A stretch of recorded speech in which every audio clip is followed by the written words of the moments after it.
અભય થઈને નિષ્પક્ષતાથી નિરપેક્ષ રીતે વાસ્તવિકતાનો અરીસો રૂપી સચોટ માહિતી લાવતો સત્યની સાથે અભય ટાઈમ્સ।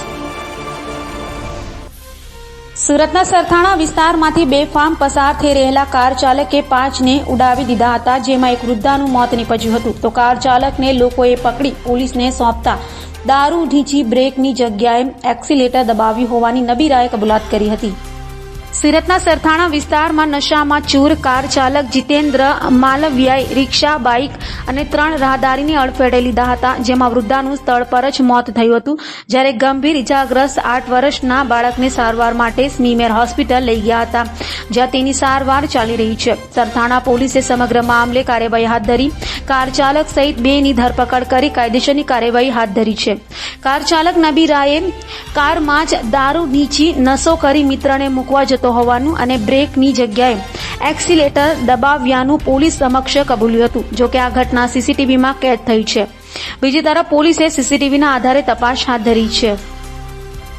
9/4/2024 રોજ સરથાણા પોલીસ સ્ટેશન હદના સરથાણા પોસ્ટ જગાતનાકા પાસે સાંજના આશરે કલાક 4:45 વાગ્યાના સુમારે એક 4 વ્હીલ વેન્ટો ગાડી નંબર GJ05 CR 9975ના ચાલકે અકસ્માત સર્જેલ હોય અને આ અકસ્માતમાં એક વૃદ્ધ વ્યક્તિનું મરણ ગયેલ હોય અને બાકીના 2 વ્યક્તિઓને ઈજાઓ પહોંચાડેલ હોય અને બાઇક સાથે તથા રિક્ષા સાથે પણ ટક્કર કરેલ હોય, જે અંગે પોલીસને કોલ મળતા તુરંત જ પોલીસ ઘટના સ્થળે પહોંચી ગયેલ અને જે ચાલક હતા તેને પકડી લાવી તેના વિરુદ્ધ સૌપ્રથમ MV એક્ટ 185 મુજબની કાર્યવાહી કરવામાં આવેલ છે અને ત્યારબાદ મરણ જનારના સગા સંબંધીની ફરિયાદ લઈ આરોપી વિરુદ્ધ IPC કલમ 304, 279, 338 મુજબનો ગુનો રજીસ્ટર કરી